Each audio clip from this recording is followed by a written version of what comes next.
The ideas that gave birth to our nation are the ideas that our nation is resistant to right now, and we should talk about that all the time.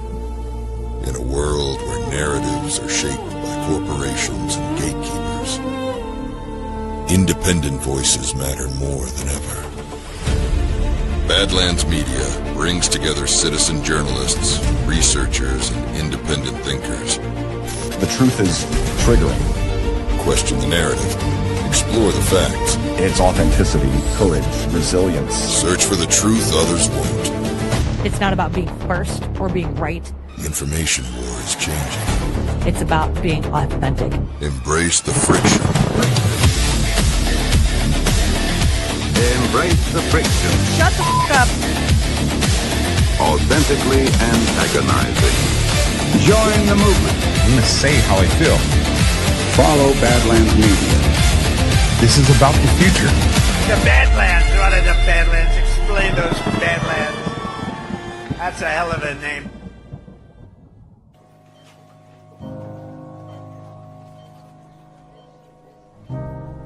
When we're laying on our deathbed, you're not going to worry about how much money you had, how much power you had, how much prestige. You're going to see that that was all game, that was all an illusion.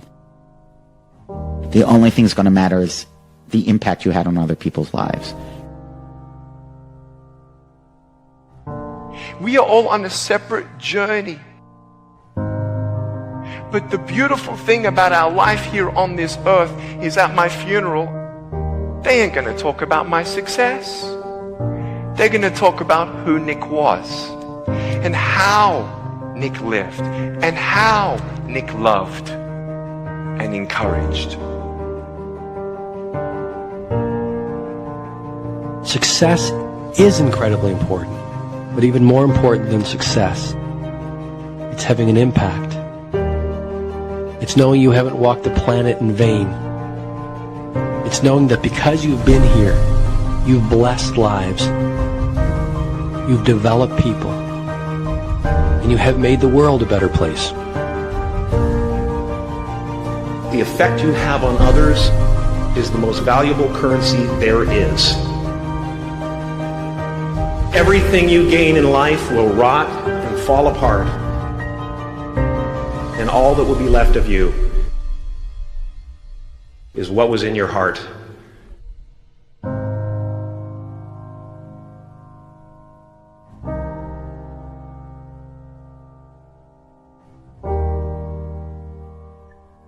Life is a mirror. And life gives us not what we want. Life gives us who we are. When you were born, you cried while the world rejoiced. Live your life in such a way that when you die, the world cries while you rejoice.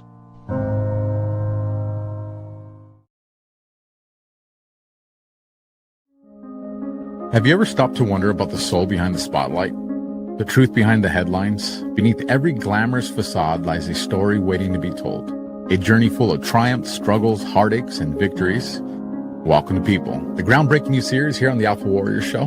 Tonight, we're setting politics aside. No hidden agendas, no filters, just pure, raw humanity. In a world that constantly tries to categorize us, it's easy to forget what binds us together. Our shared experiences, our laughter, our tears, and the authentic moments that define who we truly are.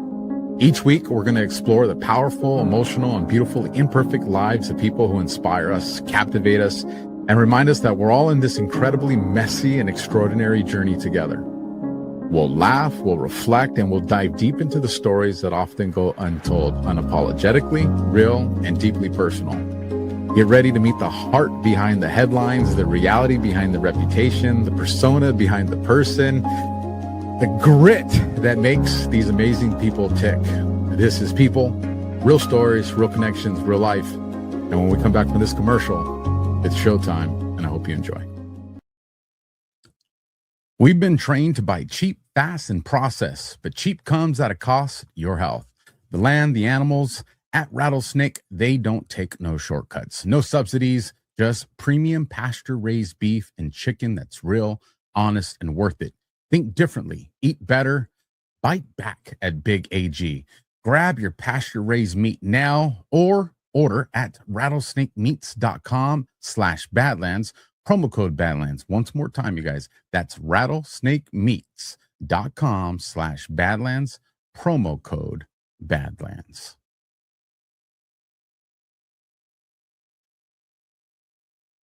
You guys have heard of All Good. Have you tried All Good by Jessica Storm yet? All Good makes premium self-care products using a clean, organic ingredients that actually work.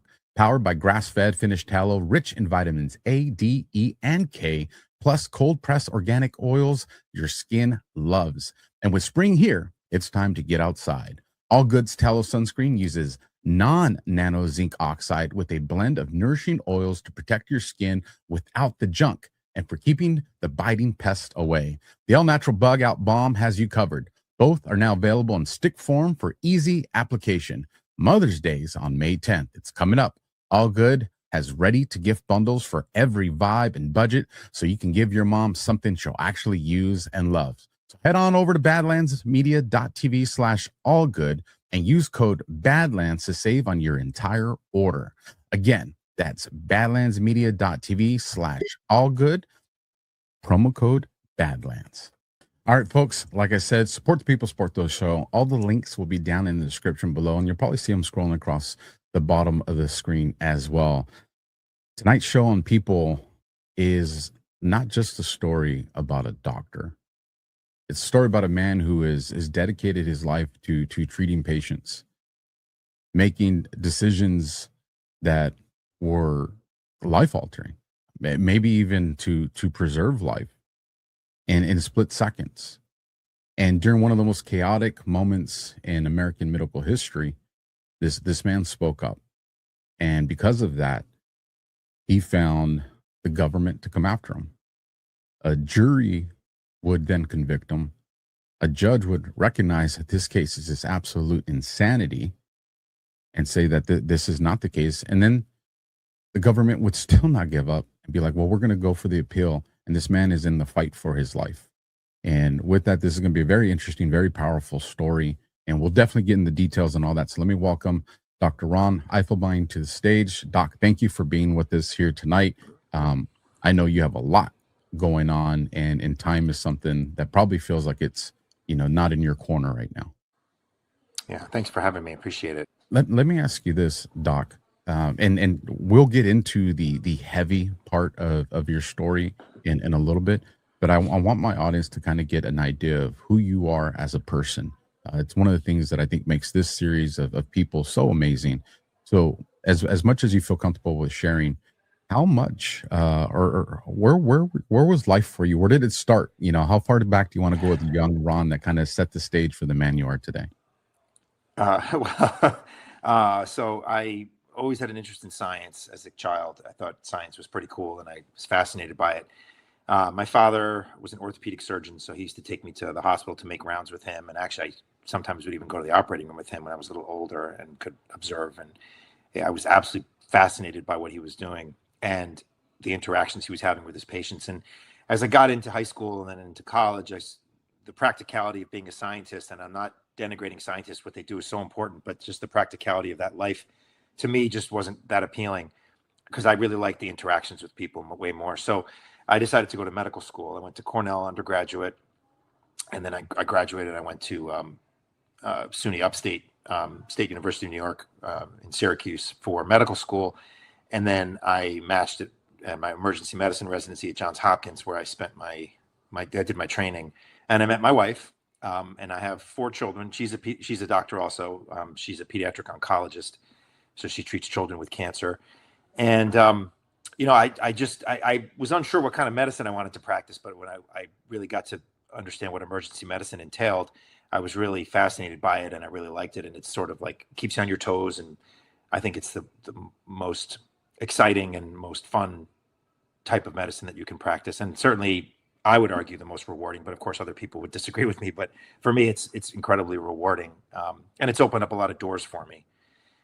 During residency, for example, like I got to do a lot of work with the United States Secret Service. In fact, I went to the Olympics in Salt Lake City as a guest of the Secret Service for the entirety of the whole games. I was out there providing medical care for all the federal agents, over 5,000 federal agents that were there. I got chosen. I got to spend the 4th of July at the Truman balcony in the White House watching the fireworks one year. So there were some really cool perks that we got to take advantage of. And I did a lot of work with NASA too, which was exciting and super fun and really, really, really just awesome. And I would never have had that opportunity had I not gone into emergency medicine. So I think for me, it was a good fit. You've definitely driven a question I want to ask later in the show. But one question I want to ask now, my background was definitely not media. if somebody would have told me 10 years ago, you're going to be doing podcasts in front of a camera and a microphone, I would have been like, you are absolutely crazy. I don't like doing sound bites as a detective. My background comes from doing the military and then law enforcement for about a decade and a half.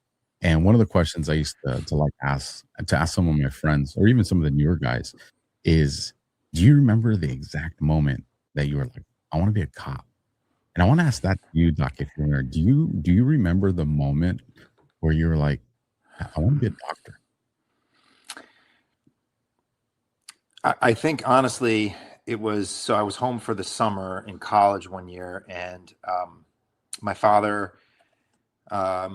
was just a great guy. Unfortunately, he passed away a couple of years ago, but he was just a great guy, and he's a great doctor, and everybody loved him. And he took me to see one of his patients, who was a little old lady. I think she was like 97 or 98 years old. And he said to me, I just gave her a new hip. And I was like, wow, isn't she kind of old for that? And he said, yeah, everybody else said the same thing. He said, but she's young at heart and she wants to get up and walk and she wants to do everything. So why would we consign her to sit in a wheelchair the rest of her life, whatever time she's got left? And, he's like, she knows the risks, she understands, and she really wants to be able to walk again. So I was like, I'm happy to do the surgery if you're willing to do it. And I got to meet the woman. He took me after, on rounds to go meet her. She was recovering in the hospital. And just the interaction that they had with each other, I was like, man, that's what I want to do. So that really stuck with me because he was able to really, improve her quality of life. And that's something that I was just struck by, and the fact that they were so close and joking around with each other, and he really made a difference in this person's life. And that's something that I wanted to do. So that was, I think, the go-to moment, if you will. It's a great question. Absolutely great question. I like it because, I like to hear, there's usually, not all the time, but there's usually a story that kind of influences that. Or sometimes there's even a series of things that kind of brings people to that question. Now, one question I like to ask my partners, my older ones, not the newer guys, but the older ones, was there ever a moment where you're like, what the heck did I get myself into? Outside of the story that we're going to get into right now, because I'm sure that's probably populated. So that probably populates daily. But prior to the saga of what you're going through, was there ever a moment where you're like, man, what am I doing? Yeah. So I trained at Johns Hopkins, as I said, which is in the middle of inner city Baltimore. It's not in a particularly nice neighborhood. And it's a wonderful institution, and it's a great place to train. And the thing about, at least when I was training there, was it was very resident run. So as the residents, I don't know if people watch The Pit or something, but as the resident, you're kind of like the trainee, but the hospital is pretty much run, at least it used to be run by the residents. So I was the chief resident, and I remember it was a summer weekend day, like a Saturday, and the way the old ER, it's been redone, but the way the ER was, it was like 3 rooms, trauma bays that were all next to each other, and there was sliding doors in between, so you could open the doors and just run back and forth. And literally, we had back to back, actually 4 at the same time, literally the same time, penetrating traumas, gunshot wounds and or stabbings, all at the same time. And I was the chief, so I'm like the only guy there. The attendings, I had no idea where they were, so it was basically all on me. And I'm running back and forth between all these rooms, literally like, do this, go to the next room, do this. And then one guy had got shot in the head. He was still alive, but they were literally, not to sound horrific and gross, but there was actually brain matter coming out onto the gurney. So I said, all right, just wheel him into the hallway because there's nothing we can do for him. And it was like trauma surgery, like MASH, right? I was like Hawkeye Pierce in MASH, running around, like trying to figure out what to do. And I'm thinking to myself, and so I did what I had to do. I got everybody stabilized. We got 3 of them of the 4 to the operating room, and actually 2 of them lived, which was great because they were all like multiple horrible things that had happened, and the one person was just basically just his body didn't know that he was already dead, which is just a horrible way to say it, but it's true. And the other person had just had non-survivable injuries. I mean, it was just too many gunshot wounds, but the other two did survive. And I kind of decompressed afterwards, and I was like, holy crap, I just did that, and I did a damn good job. But then on the other side, I'm thinking, what the hell did I get myself into? Like, I don't want to be doing this the rest of my life. Like, I'm good at this, but I don't want to be taking care of like the social and societal impacts of what I just did and witnessed was just overwhelming. And I'm like, what is wrong with people? What is wrong with society? Like, what the hell is going on that people are getting shot and stabbed like this, you know, on a beautiful Saturday afternoon in downtown Baltimore? And so that was what really got me, was just the social implications of what I had just done. The medical part was relatively easy to handle, but it was the emotional part that was really hard. And that was, I think, the first time that I sat back and I was like, what have I gotten myself into? Another superb question. And I think that was a very hard, even to this day, I still remember it. I mean, it was 20 something years ago. And I remember thinking to myself, you know, this is terrible. Like, what kind of society is this? You in the audience won't be able to see it, but you gave me goosebumps with that story, because it's like, you know, I've been on the other end of that scenario of delivering those bodies to you guys, you know, with the paramedics and stuff like that, and I remember it was my second shooting that I was in. And I remember they took us down to the California Highway Patrol, and they separated me and the two chippies that were in the gunfight with me. And I'm in their break room, and the TV comes on. And of course the helicopters are there, you know, it's a big shootout in Southern California. And I'm looking at my patrol car. Like I see it on the news, you know, because, you know, it's a crime scene it went on for hours. And I remember you see the bullet hole, you know, in the hood and the windshield. And I'm thinking like, oh my God, like I was just in that and survived. But what you made me think about in your story is a comment you made right now that I think it's a really important comment you made. You said the medical side, you know, the practical application, what you're doing was like, that was good. It was the social and emotional stuff. Yeah. And it's a testament to how good you and other doctors are at, professionals are at that. That's not the part that impacts you. You've studied, you have this matrix of how you're going to come to make these decisions, and boom, boom, boom, boom, you're going to make these life, you know, taking or providing decisions. Like you said, you got to triage. And that's something a normal human being doesn't even want to have to make that decision. Right. And you don't have time. You have to look, and it's just like, I make the wrong decision, I can let someone who has a high likelihood of surviving, and they don't, because I make a bad decision. And you go through all this and you do it with such perfection. What does the public not understand from your position, who someone's a doctor? What does the public not understand about the everyday pressure of a doctor, especially a trauma doctor? Yeah, I mean, a lot of it. We would really, I'm sure you've seen it, but most people would be incredibly surprised. And I say most people, most normal people that just think, you know, like you said, you're going to make the decision for the person who's the sickest first. But I can tell you, this has happened to me more than multiple times. So you're talking probably, I don't know, 15, 20 times where we're literally in one room doing CPR, and we are not quiet, right? When there's someone is doing something, people are screaming. I mean, in a controlled fashion, but get me this, do this. You know, we're not whispering. We're loud. And, you know, everybody comes out because they can all hear it, and they come out of their rooms and they peer around and they're looking to see what's going on. Just natural, morbid kind of curiosity. But I can tell you, this has happened to me many, many times where we are doing CPR on somebody, and someone else will literally open the curtain and walk in and be like, when am I going to get seen?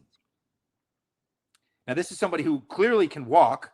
They can clearly talk, right? They're not in distress, and they see what we're doing, and they still have the gall to be like, when am I going to get seen? I've been waiting for an hour. So, you know, I think people don't understand that. Most normal people don't think that like that kind of stuff happens. And if you watch the show The Pit, you see that what they deal with, that is true. Like, that show is very, very realistic. It's taken to the extreme, of course, but it's very, very realistic, where we have to deal with people spitting on us and kicking at us and throwing stuff and calling us names and all sorts of things that most people don't assume happens. It absolutely happens. Nurses get attacked, doctors get attacked, techs get attacked. People will throw insults at you, accuse us of all sorts of horrible things, spit at us, throw urine at us, throw feces at us. Like, I mean, all that is just sort of, you take it in stride because it's just part of the day.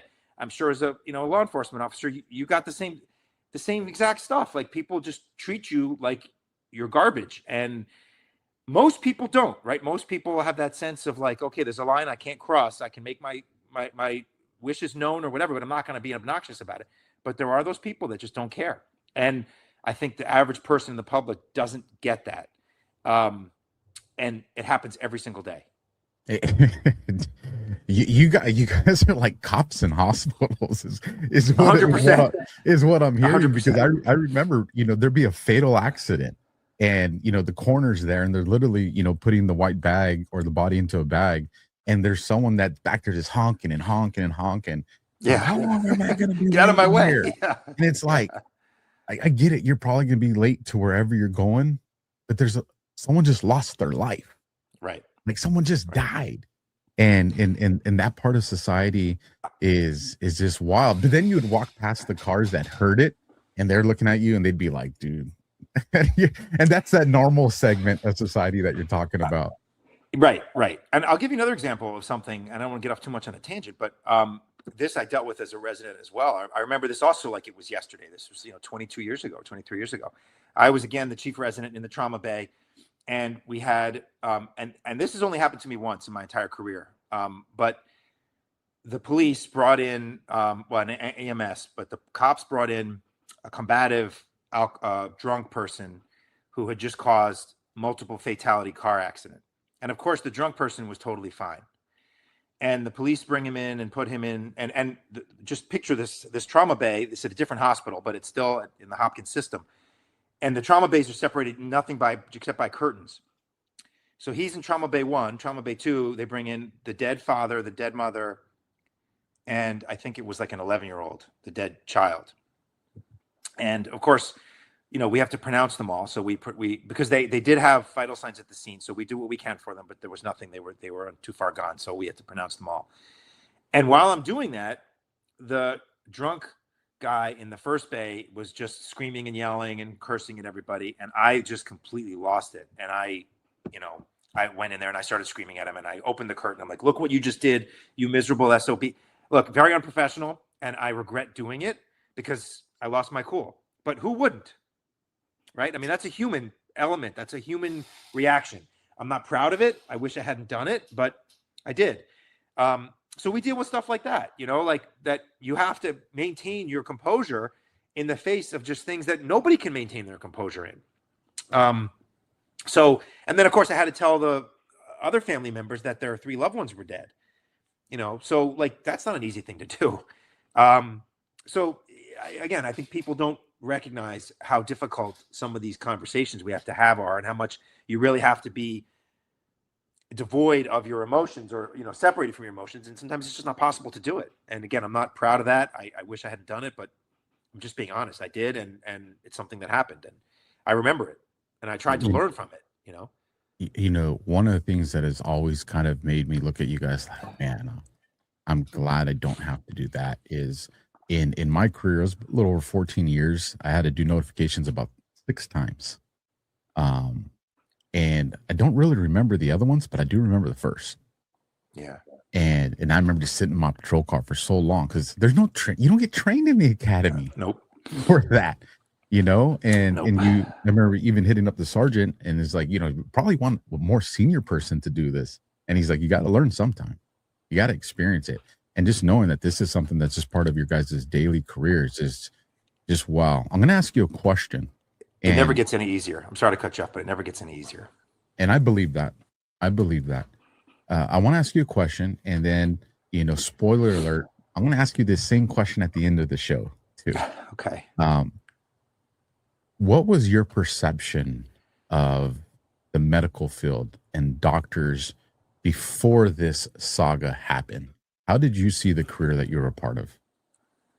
You mean before my saga? What we're going to talk about? Saga. Yeah. I saw the system as being deeply flawed, and I saw the system as being something that was on a unsustainable path forward, and that needed serious revision, which is actually one of the reasons I ran for state senate, because that's the main reason I ran for state senate, because I saw the path that the medical system, and the system as a whole, okay, not individuals, just the whole system, as being unsustainable and being veering toward a cliff at a very high rate of speed. But individual doctors and individual practitioners are doing the best job that they can. I firmly believe that. Yes, there are some doctors and there's some nurses and there's everybody involved that are, don't have everybody's best interest at heart. But I think in general, people go into medicine to try to better society and to heal the sick, as cliched as that sounds, but it's true, and to try to do the right thing. Now, I'm probably 10 times more cynical, certainly about the government, probably less so about the medical system.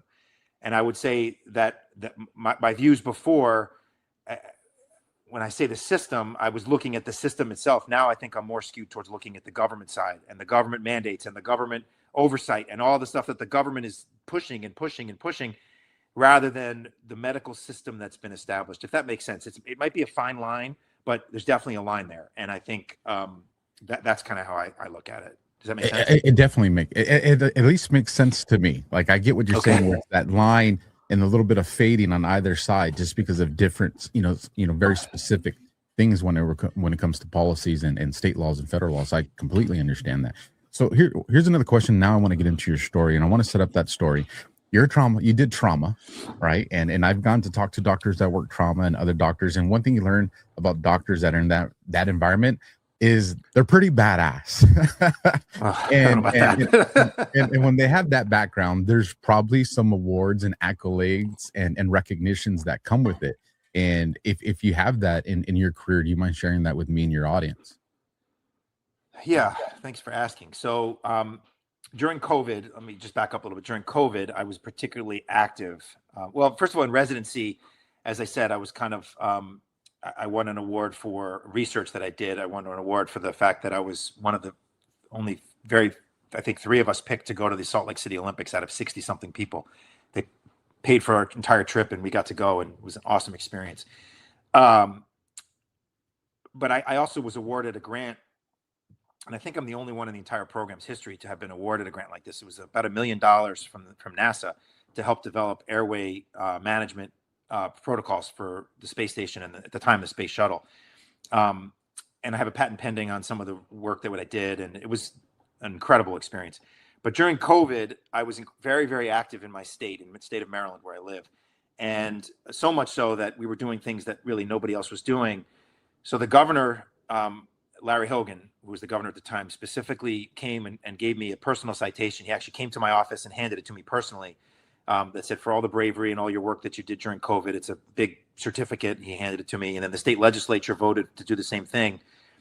And then our medical society named me essentially its person of the year. And that was even after I got indicted by the federal government. So I'm very proud of that, that they kind of singled me out for all the work that I was doing during COVID. So, I appreciate you asking. And I just think that, that just sort of says about my character, what kind of a person I am, and the fact that I wasn't, the government will tell you that I was trying to make all this money, and that clearly was not my motivation when I was trying to do the right thing during the most chaotic time that I can remember in medical history, certainly modern medical history. When I was approached about your story and what I consider having a conversation with you on one of my shows about it, I immediately, as soon as I got into the first part of it, I was like, absolutely. Absolutely. And one of the reasons being, and people know my story, and I can share my story with you another time, but I was raised that if you do everything right, you obey the law, you do hard work in school, maybe choose a life of service, whatever. But if you do everything within, the boundaries of what's considered a decent human being, then you don't have to worry about ever being put behind bars. And I remember there was a moment in my life where I'm sitting here in solitary confinement with never doing anything criminal, thinking, how in the world did I get here? what happened? I did everything right. I did everything the way I was told.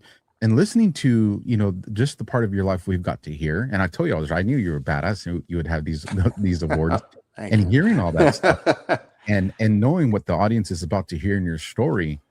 I would imagine that you've probably have had that same conversation in some fashion in your mind is how did this happen? So set the stage for us. How did this begin? Before I even get there, Alpha, I just want to say, you're 100% right. My father always used to say to me, he would say, we'd be talking and someone would be on the news and I'd be like, oh, why, they pleaded the fifth. And I'm like, why would anyone plead the fifth? And he's like, I obviously got something to hide. If you don't have anything to hide, why would you not speak? And boy, was he wrong. I totally get why people don't speak to the government, don't speak to the police, don't speak to the whatever, because their job is to find stuff. And, I'm not saying that they have nefarious intent, but their job is to not be your friend, right? Their job is to find out something and use it against you. So to answer your question, so as I said, I was very active during COVID. In 2019, I could see what was coming. So I owned an urgent care center. I didn't work there. I was the medical director, but I owned this urgent care center. I was working in the emergency rooms. I had nurse practitioners and PAs who worked for me at the urgent care. And I could see what was coming just because I was watching the news and I could see that they were boarding up cities with people inside of it. And I'm like, there's no way that this is not coming to the United States. Despite what the CDC and the FDA are saying, it's clearly probably already here. So I started to purchase PPE, personal protective equipment, and testing supplies for my facility, that whatever I could get my hands on. And lo and behold, March comes and the world shuts down. And we sort of developed through really hard work and perseverance. I mean, that's what happened. We worked our asses off, excuse my language. And I developed this idea, like, in order to keep my providers safe, let's see people in their cars. So we would have people drive up, the providers would stay inside on a laptop, and we would hand an iPad to the patients, and we would use Skype, which is HIPAA compliant. And that way that the providers didn't have to get worried about being exposed. The patients didn't get cross-contaminated. And, we could wipe the iPad down and hand it to the next person. And we were the first ones in the state of Maryland to do that. I think in the first ones in the country to develop that whole drive-up testing idea. And it spread like wildfire. And I know we were the first ones in Maryland because we were on the front page of multiple newspapers touting this. They were taking pictures, look at how great this is, groundbreaking, blah, blah, blah.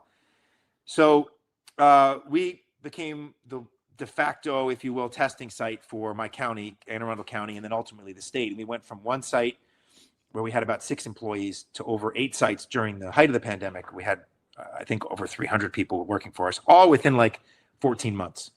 I mean, the growth was just astronomical. And it wasn't because we had some wonderful business plan or people were, we were out advertising. It was just because the demand was overwhelming.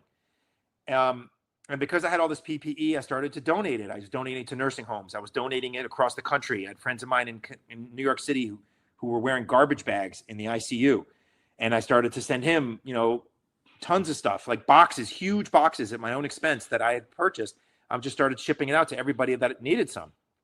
In fact, the DEA, the Drug Enforcement Administration, called me and said, hey, we have this big drug bust in Annapolis, Maryland. We can't do because the federal government cannot get us PPE. Can you help us? And I'm like, what do you need? So they gave me a list, and I said, come by my house. The special agent in charge showed up at my house that night. I gave him what he asked for, and he sent me a text. Thank you so much. And they executed their drug bust the next day. So, we grew and we grew and we grew. And it was just because we were providing a service that people demanded. I mean, our first urgent care would open up at 8 o'clock in the morning. We had people lining up at 4 a.m. I'm not exaggerating, 4 a.m. to get tested. And we had to hire off-duty cops because we couldn't control the crowds. We couldn't control the line. It was a mile long. By 8 a.m., it was over a mile long and backed up onto a major highway. So, we had to figure something out. So we went through all sorts of iterations of how to deal with this.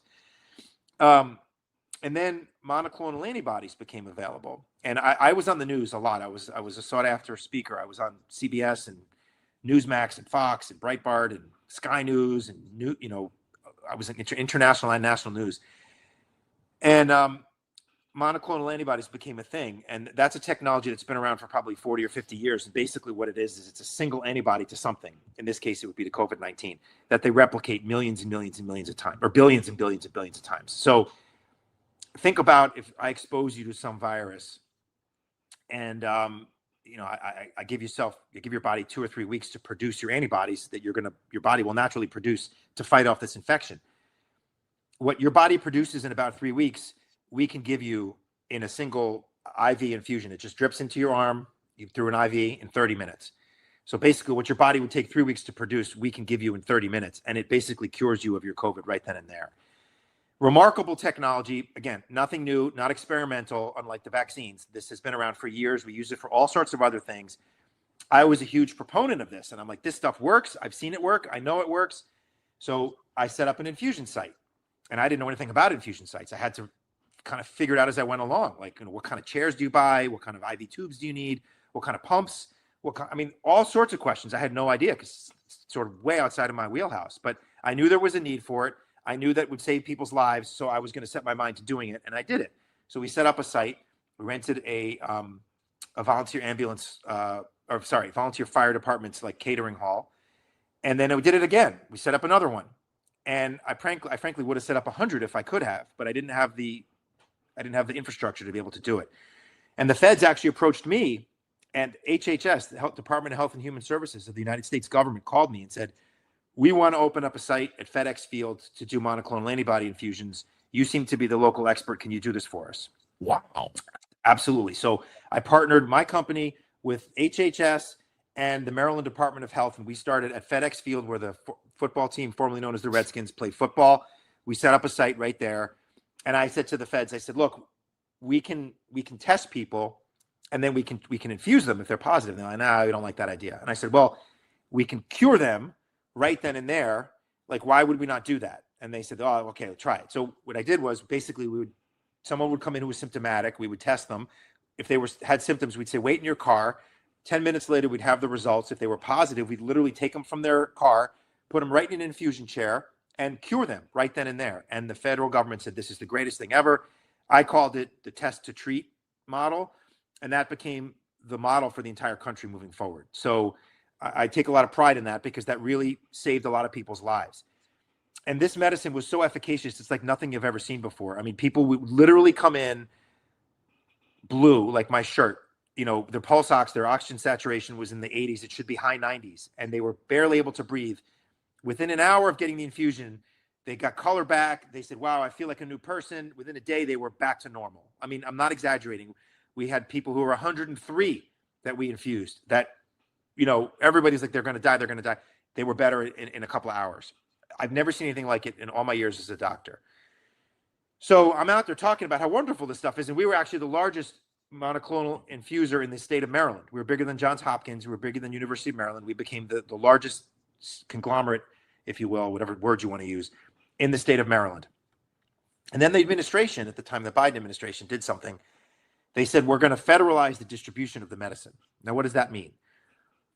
Before, what I would do is the state would give me a PIN number, and I would log into the distributor's website, and I would order, let's say, 100 doses of whatever monoclonal antibodies I wanted. There were multiple manufacturers, so I could pick and choose which ones I wanted, and I would say, I want these. And literally within a few hours, I'd get a FedEx package of all these medications. And there was no problem. If I asked for 100 doses, I got 100 doses. If I asked for 200 doses, I got 200 doses. There was never a problem. Well, the government said, we're going to control the distribution. And literally the next day, there was a problem. There was an artificial shortage created. You'd ask for 100 doses, you were lucky if you got 80. And then they said, well, we're going to start using equity as a mean, this term equity, which frankly, I don't even understand what the hell it means. I don't think anybody does. But they started using this term to say, well, we're going to use equity to determine where the medicine will go. Now, to my knowledge, and if someone in the audience knows differently, I'm happy to be wrong. But to my knowledge, that's the first time in history of medicine that something other than need and necessity has been used to determine the distribution of a life-saving medication. It just boggles the mind that they would take the politics to that extent to say we're going to give it to where it's equitable, not where it's needed. And I'll give you an example. The state of Florida was having a massive outbreak at the time. I think it was the Delta variant, but that I'm not 100% sure of. But they were having a massive outbreak. And the feds basically cut them off. They could not get monoclonal antibodies, but yet, New Hampshire or Vermont or whatever was getting plenty of it, and they didn't need it. So Ron DeSantis, the governor, had to actually use taxpayer dollars, Floridian dollars, to go out and buy it directly from Regeneron and the other manufacturers and say, I will pay for it. You ship it directly to me. And that's what happened. The government of Florida had to use millions and millions and millions of dollars to go out and buy medication that the government had plenty of, the federal government had plenty of. They just wouldn't share it. And it just so happens that most of those states, or at least all of those states, as far as I know, were red states that couldn't get the medication. Now, I can't prove that was political, but it certainly seems like it to me, right? And again, this term equity, which nobody seems to be able to define, was injected into something that has no place being anywhere near. So I went on the news and I started complaining about this. I'm like, this doesn't make any sense. Why are we doing this? You have a need. You have people dying, literally dying, because they can't get access to this medicine. And you have this governor having to spend all this money and having difficulty getting it because they were selling it to the feds. So they were limiting what they could sell to other people, the manufacturers. And I said, this is it's unconscionable. Like, they're going to kill, people are dying.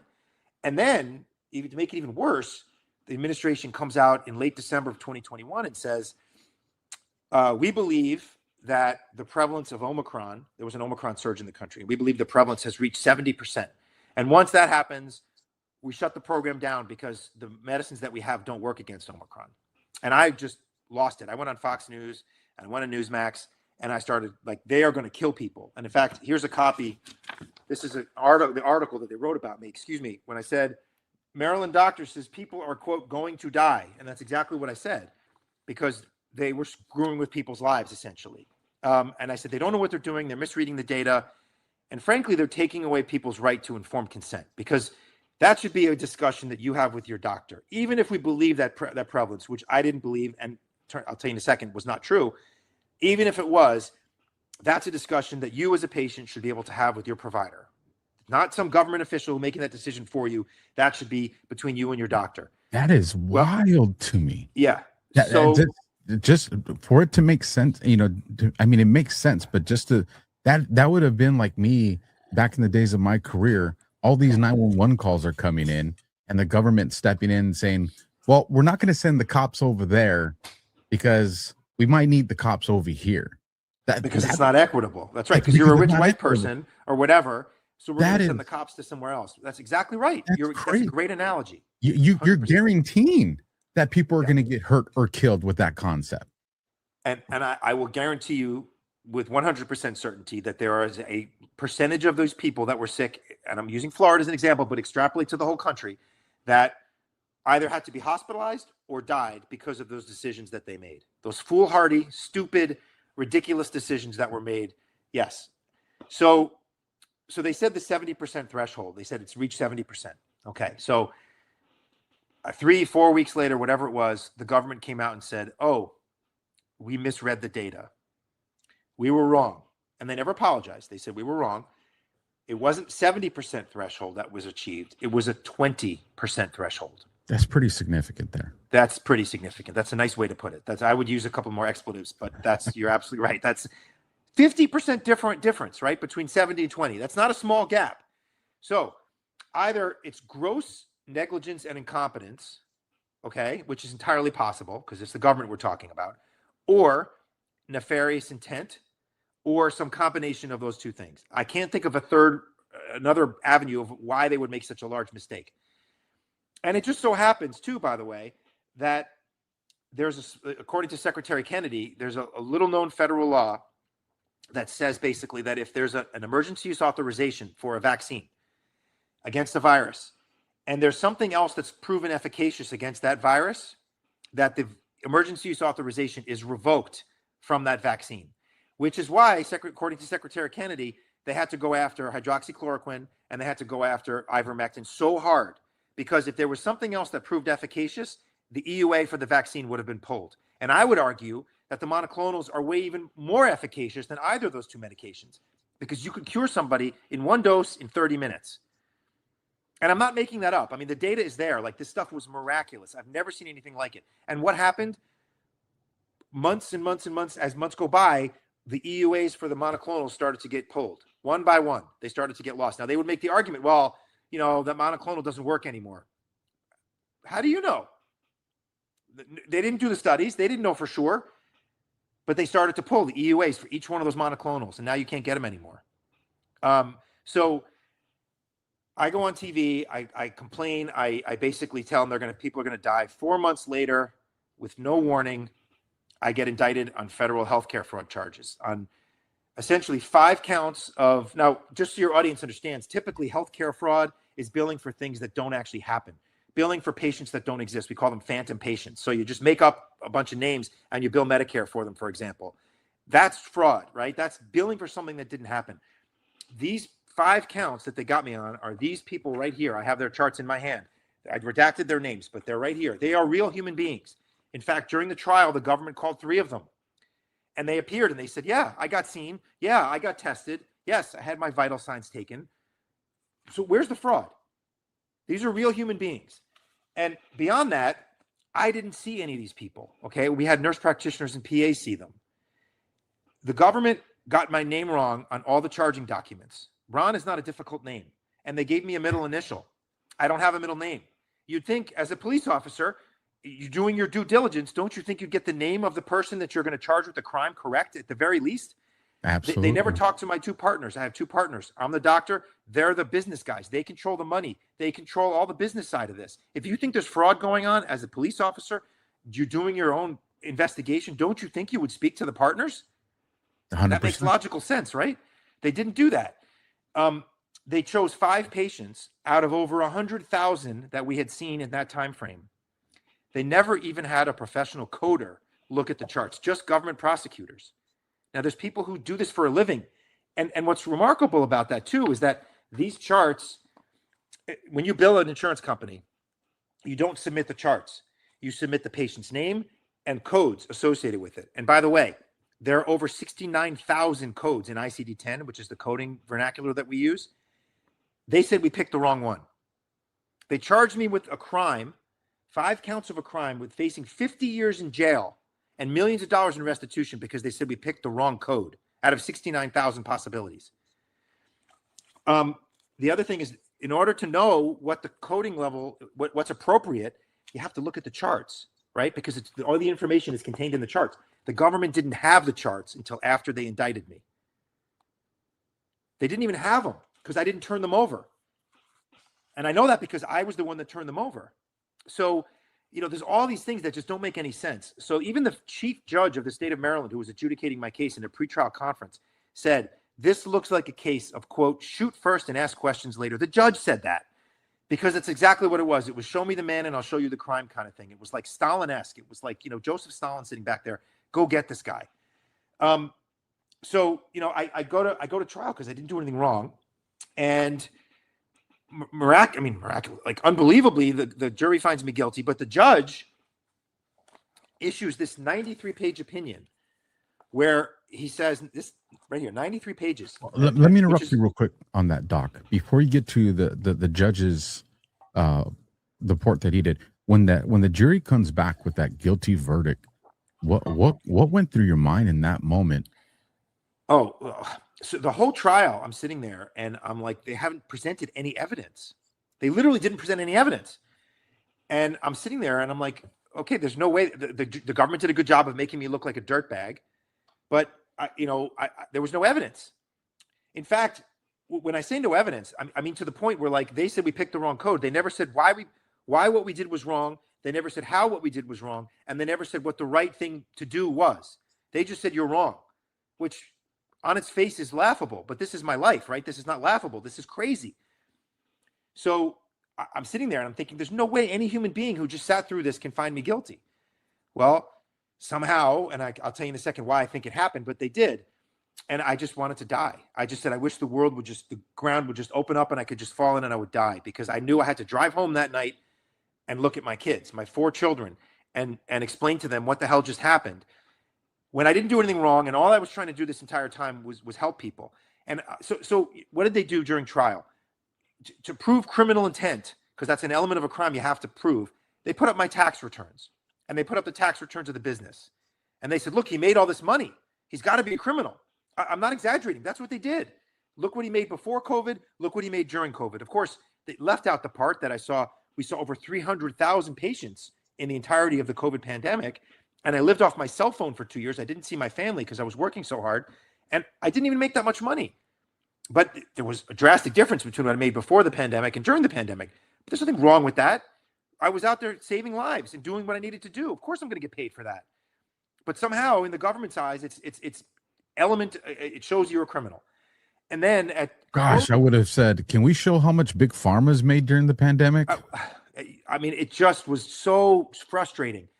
And then at closing, this I don't understand. The government gets to go last. I mean, they're charging you with the crime. You should get to go last, but they get to go last. So they said, the prosecutor gets up there and he says to the jury, he goes, you may be asking yourself what the appropriate coding level was. The good news is you don't have to know. You just have to know he's wrong and he's a criminal. And then even more crazy than that, he said, the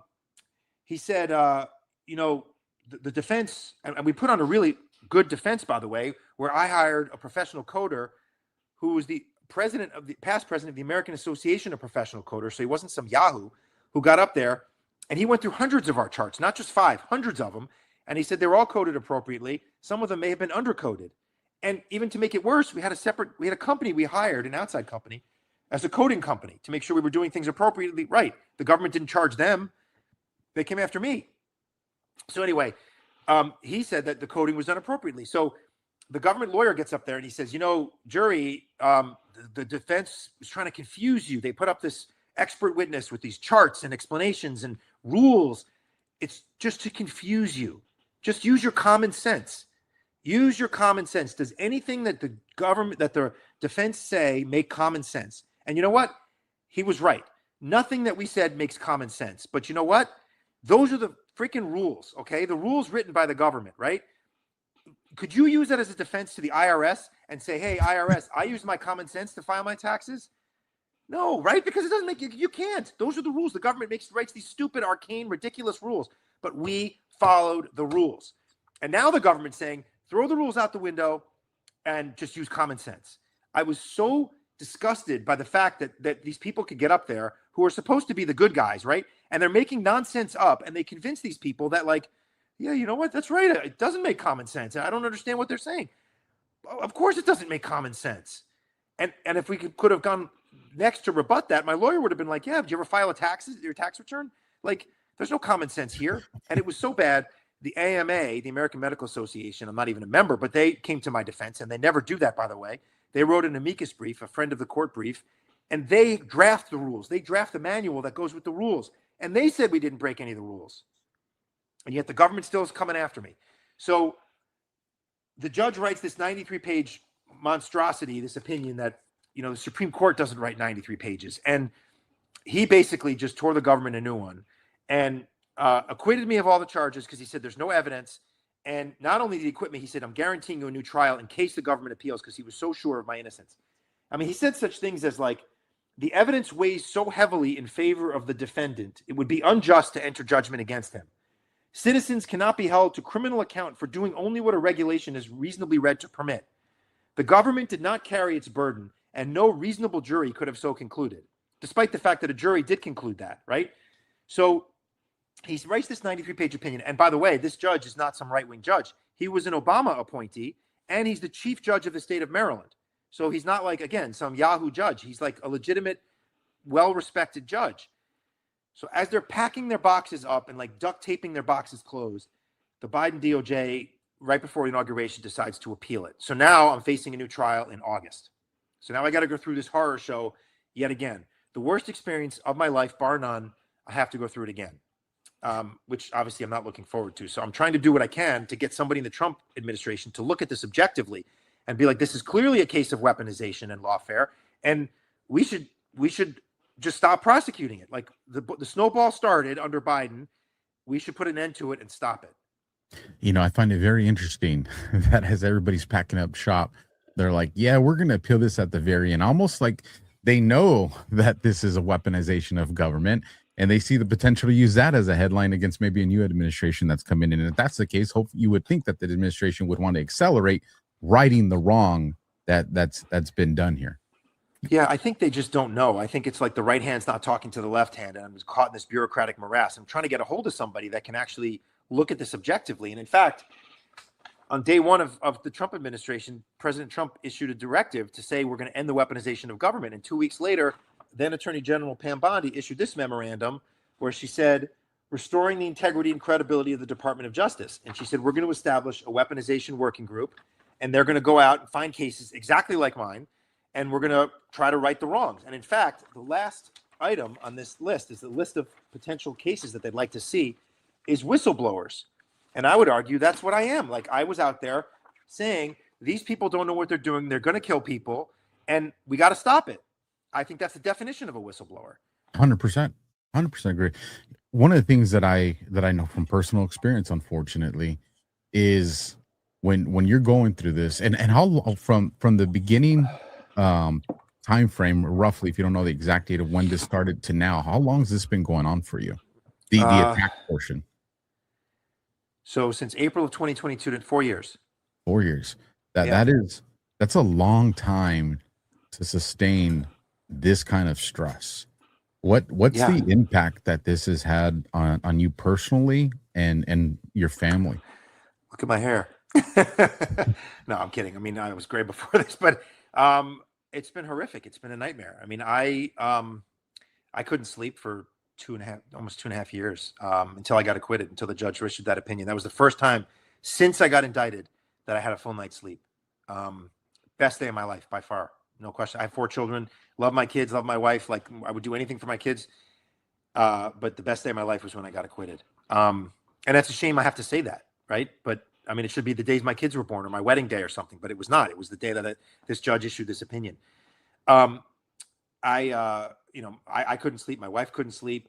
I couldn't work for 2.5 years. And I put that even way down at the bottom, but just for my mental health, being able to work was good for me, but I couldn't do it. I just couldn't go to work. My children, 3 of the 4 were all like very well adjusted, straight A students. And I say that because the youngest was 3 at the time. So he really didn't know what was going on. They all had to go into therapy. My one daughter, my middle daughter, she slept by my side. She would not leave my bed every single night for an entire year. I would sit there staring at the ceiling because I couldn't sleep, and she would just be lying next to me. She would not leave my bed. So we've all, I mean, what they do, they know that the process is the punishment. And yeah, they're going to probably end up convicting you because that's what they do. But like, the process destroys you, destroys your family. I mean, it's millions and millions of dollars in legal fees that I don't have. So I'm going to be in debt to my attorneys for eternity. And thank God for them, because they know that I'm innocent, and they've stuck by me, and they said, look, just pay us what you can, when you can. And I pay them every single month. I'm sure they'd like to get paid more, but I pay them what I can. And it's devastating. I mean, this process is absolutely devastating. I said it from the beginning. I'm like, look, if you try to cheat on your taxes and they catch you, or you do something wrong, you say, well, I tried, and okay, right? I mean, you tried to do something and they catch you, fine, I did nothing wrong. And when they come after you like this, the worst possible feeling, your own government that you pledged allegiance to your entire life, that you pay taxes to, that you love. I mean, look, I'm wearing a patriotic T-shirt, for God's sakes. They turn on you, and when the thing reads the United States of America versus your name, like, it doesn't get any worse than that. I mean, that is just the most daunting thing in the world. And then when you start getting discovery, all these documents have these seals of all the 3-letter agencies, and that's really scary. FBI, CIA, DOD, you name the 3-letter agency, it's got their seal on it. It looks official, scares the crap out of you, and they know that. And it's just mind-boggling that I'm still in this position, and I can't find the right person to sort of just, put the brakes on it. And I found a bunch of people to help. I was on a podcast in December, and a week after my podcast, United States Senator Cold called me on my cell phone. He said, I saw your podcast, and I want to help you. So, 2 weeks later, he had me in his office in DC, and we sat and talked for an hour, and I told him the whole story, and he had to like pull his jaw up off the floor a bunch of times because he couldn't believe how crazy this is. And he's trying to help. And, I've been on the phone with someone in the administration and a cabinet member. They want to help, but there is one or two people in the government that literally could shut this down tomorrow, and I got to find those people. And I know one of them is now the Deputy Attorney General Blanche, but like I don't have his phone number. I don't know how to get a hold of him. And this weaponization working group that I said, they don't have a website. They don't have a phone number. So it's hard to get a hold of that right person. Audience, this is your part. This is your part, audience. You guys know what to do. Congressman Burchett, definitely use your help in here. Start tagging people, folks. Start making phone calls. You guys have done a lot for the guests on this show. You guys have done a lot for me. So I know your guys' capabilities. This man's still in the fight for his life. And, when the show ends, we all go back to our everyday lives. The doc here and others, they have to live this until it's done. And so I would ask you guys is to devote a little bit of your time over the next few days. Just a little bit, folks. A little bit from a lot of people makes a huge impact to help these people out. Go ahead. I'm sorry, Alf, can I just say something? I'm sorry to interrupt you. You're absolutely right. You're right on par. I 100% agree with you. This is just to put this into perspective for people, okay? And I'm sorry to interrupt you, but they charged me with 5 counts, okay? They said we picked the wrong code. If you look at the coding level, we picked what was called a level 4 code. But if you look at the next lowest level, which would be a level 3, the difference on average between a 4 and a 3, on average, because it depends on the insurance company, but let's say it's $50. That's the average. I Googled it, between a 4 and a 3. Again, the government never said what the appropriate code should have been. They just said that I picked the wrong one. And I never saw any of these people, so I wasn't even the one picking the codes. It's just mind-bogglingly silly. But regardless, 4 to a 3 is $50. So you're telling me that 5 times 50 is $250. Okay, 5 counts, $50 a piece. You want to put me in jail for 50 years and ask me to pay millions of dollars of restitution over $250 billing dispute, right? And the government never even picked up the phone to say, hey, doc, we think there's something wrong with your billing. We'd like to discuss it. If you go to a store and they overcharge you, you think you're getting overcharged. What do? Do you call the feds? No. You ask to speak to the manager or you speak to the checkout person and say, I think there's a mistake here. Can we discuss it? Like any rational, normal person would have done. The government never did that. They never gave me that opportunity. So that's the question. Why? There's got to be more to it than a simple billing dispute. And I'm not going to alleviate the government's responsibility. If they want you to concede to this, which is obviously what they want, then I would say, well, where's the responsibility of the government? If they came in and asked, hey, we love the way you're doing this, and we want to use this as a template model for things that we're going to do everywhere else. Guess what, government? They got a whole lot of people that are going through that to make sure that they're in agreement with everything, especially the money part, because the government always wants to know where to cut the cost so they can amplify it on the back end for the people that are in their back pockets for big pharma and lobbyists, et cetera, et cetera. So this is something you would think it would have popped up back then. Say, hey, doc, we definitely, we want to use this template, but we got a couple of questions on these codings over here. Can you explain this to us? Like it would have been addressed then, not way after the fact. That's ludicrous. And that happens all the time. And if they say, look, we think, what happens, what's supposed to happen per their own even internal documents, right? Their own rules. They have a question. They're supposed to ask for charts. You submit the charts. It's called an audit. You submit the charts. They go through them and they say, well, you built it this way. We think it should have been built this way. We're going to ask for some money back. And then you can have a conversation. You can say, well, you negotiate that. You say, well, no. But at the end of the day, if they ask for money back, fine. What they'll even do is they'll usually even subtract it from what they're going to pay you in the future. They say, we overpaid you by $100,000. So instead of paying you $80 for every patient, we're going to pay you $50 for every patient moving forward until that money's paid back. Okay, no problem. Sure. The part that's absolutely insane to me, Doc, is they'll come after you for this, but the company that's selling an EpiPen out in Australia or New Zealand for $3 and then turns around and sells it here in the States for hundreds of dollars, that's completely fine. And you pick a medication. It's happening with all of them. I love the fact that Trump has Trump RX coming out there. But you pick the medication, you pick the insurance providers. We've all experienced, especially if you rewind the clock all the way back to Obamacare. At that time, I was still working law enforcement, Doc, for a full-size family. My benefits, I had good benefits working with, local government, but my medical benefits, my out-of-cost expense was just under $800. Obamacare passes. my medical expenses more than doubles. Yeah, absolutely. My benefits didn't double. My deductibles didn't. None of the stuff that, hey, we're charging you more because you're getting this. Nothing changed on what I was being provided, just the costs. Yep. And that's not criminal. This is crazy. As we bring this to a close, I want to ask you a couple questions, and then we'll get into a fun rapid fire, and then you can let people know how to help you and support you. But what do you want your children and your wife? How do you want them to remember you during this battle that you've been in? Well, that's a really, really deep question. I think as a fighter and as a person of integrity and honesty and somebody who did the right thing no matter what, in the face of adversity, continue to do the right thing and continue to try to do the right thing.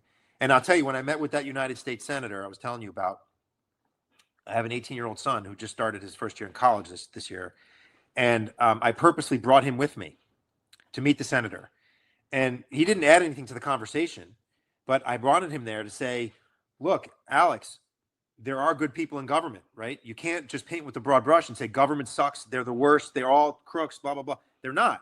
This man is a good man, and he's trying to do the right thing. And he's not even my senator. In fact, he's from a state that is nowhere near my state. But he listened to me, and he reached out to me, and he wanted to hear my story, and he wants to help. So I'm like, look, there are people like this man in government that really want to do the right thing. So I think just they would want to think of me as honest, try to do the right thing, good person, and with a lot of integrity.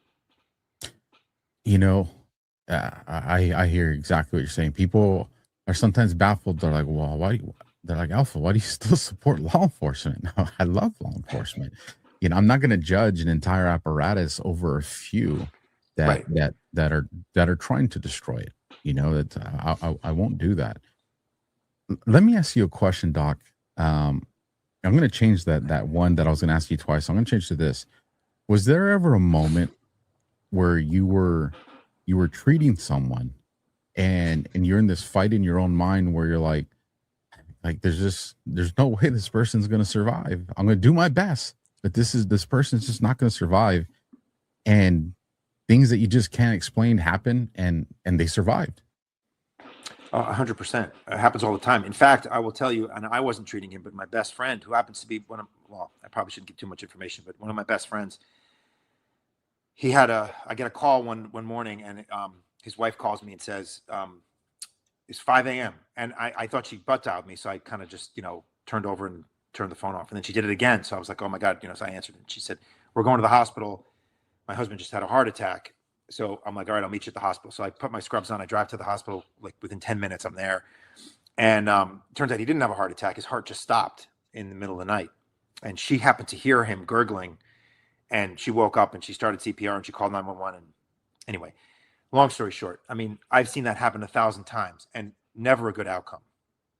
So I'm trying to explain. And this is one of my best friends. And we're all hysterically, and he's got a tube coming out of his mouth. He's intubated. He's on a ventilator. And nothing looks good. And I'm like, the chances here are not good.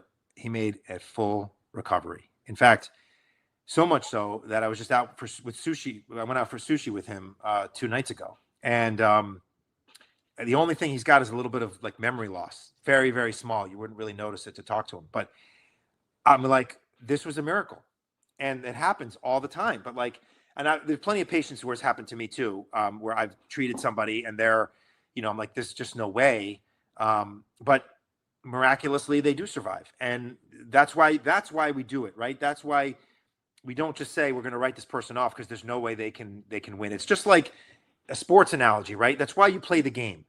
The USA won the hockey. We won the gold medal in the hockey. Yes, Canada was a better team. But you know what? That's why you play the game, because sometimes the better team loses. And sometimes the underdog wins. And sometimes the people who are not meant to survive, for whatever reason, God's intervention, whatever reason, they will survive. That's why you do what we do, because you just never know.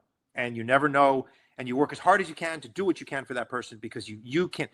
I'm not God. I can't decide this person will live or they're going to die. I don't know that. So I'm going to do everything I can to try to give them the best opportunity to win, in this case, to survive. So it happens a lot. And I think the sports analogy is a good one, because you just never know. I absolutely love that response. That's actually my favorite part of the show. I absolutely love that. And the reason being is I just wanted to remind you because, I was where you were, looking at how in the world am I going to take on the most powerful government in the world that has a checkbook that has no limit to it. Right. And I'm just me, and of course I won, spoiler alert, I won. Everybody knows I won. And hindsight's always, 2020 and it's easier. But the reason I asked you that is just to remind you, Doc, that no matter what the circumstances look like in the saga of what you're fighting through, no matter what guaranteed outcomes people think that there is, miracles happen that we can't explain. And, you're obviously a very smart man. You're obviously very patriotic and you got a will to fight in you. And sometimes, there's an outcome that needs to happen that most people can't sustain, that tribulation. And you were chosen because I believe you are strong and the outcome for you will be great. But your story is going to be what changes a lot of things that need to be changed. And I'm 100% confident that I know that in the hour that we've had to talk. To shift gears here to end on a little bit of a lighter note, and then we'll let people know how to find you. Don't think too hard into this. This is the rapid fire. My audience kind of likes this. I'm excited. Whatever comes to mind, and if it's just nothing there, we'll move to the next one. I got a couple to choose from. First one, coffee or tea? Both. Nah, I can't do that, Doc. I can't. All right, coffee. Coffee. Although I've been drinking tea this entire time, but I'll take coffee. All right. Your go-to meal after a rough day? Pizza. Nice. Favorite song or artist? John Denver. Nice. Grey's Anatomy. Thumbs up, thumbs down. Oof, double thumbs down. My kids love that show. I can't stand it. It drives me crazy. Double thumbs down. I feel Grey's Anatomy for people in your profession was like what, Law and Order and all that was for my profession. It's, I'd leave someone's house after a burglary and it's been 2 hours and they're like, well, what'd you learn on the fingerprint? I'm like, nothing. It's still sitting in a bag that hasn't even been submitted yet. But people just think that everything just happens so fast. So completely understand there. One word that you would use to describe yourself? Honest. Nice. And then the last one, and then I'll let you tell this audience where to find you. President Trump pulls you, Doc, into his office and says, Doc, you name one thing the medical field that I can change, and I'll do it now. What's the one thing you're telling the president needs to be fixed? The insurance model. Right on. I've really enjoyed this conversation, Doc. I will keep you and your family in my prayers. I know my audience will. It's a very actionable audience. These people work. And I know that they'll get behind you like they've done for other doctors as well. Where can people, find more about you? How can people support you, whether it's through monetary or whatever capacity? Yeah, thank you. And thanks for having me, Alpha. This is it's been fun for me too. As horrible as this is to talk about, it's cathartic, and I appreciate you having me on. So thank you for asking. I have a website, www.dropthecase.com. There's also another website, www.ronelfenbein.com, but Drop the Case is probably easier and better. There's a Give, Send, Go on the website, and if people can afford, please, by all means. This has nearly bankrupted my family and myself, and we owe millions of dollars, and we are going to be owing for the rest of our lives. So if you can afford to give, even if it's a little bit, please, by all means. I very much appreciate it. I have a change.org on the website also, which is an online petition telling the DOJ to leave me alone and to go away and to go after real fraud. So if you can sign that, I'd appreciate it. And you can follow me. You can sign up for a newsletter we put out, and you can follow me on X, Ron Elfenbein, MD. It's RONELFENBEIN, MD is my X handle. And I very much like Alpha said, please just tag this, forward this, talk. You just never know who's listening, and that's the most important thing. The people will surprise you who is actually listening and paying attention. So just put stuff out there, and people will listen to it, and they'll hear it, and you just never know who's on the other end of the receiving end of that. So please, it's good advice. Please, please, please, please get the word out. Absolutely. And those links will all be down in the description, you guys, so it'll be easy to choose. So if you're driving, don't worry about it. You'll be able to find them, and they'll be scrolling across the bottom of the screen as well. You guys, this has been People. Now you've got to meet the person that goes with the story, and we'll catch you on the next one. Good night. God bless, and simplify. I don't say this lightly. This lotion changes people. My knuckles would actually start to crack. Started using the soft disclosure lotion, and I am very impressed. Even within just a few days, I've noticed a tremendous difference. That's not a script. That's what happens when something actually works. It puts the lotion on its skin or else it gets the hose again. Yeah, that line keeps coming up. Because when you don't use it, your skin starts acting up. Every single ingredient in soft disclosure is intentionally chosen. There's no filler ingredients. It is not like this BS product where they have a bunch of ingredients. Every ingredient listed is for a purpose. Over 65 star reviews for the lotion alone. Not influencers, not actors, just people whose skin finally shut up. Soft disclosure lotion. Once you try it, you'll understand why people won't stop talking about it. Visit softdisclosure.com and use code BADLANDS and get 10% off.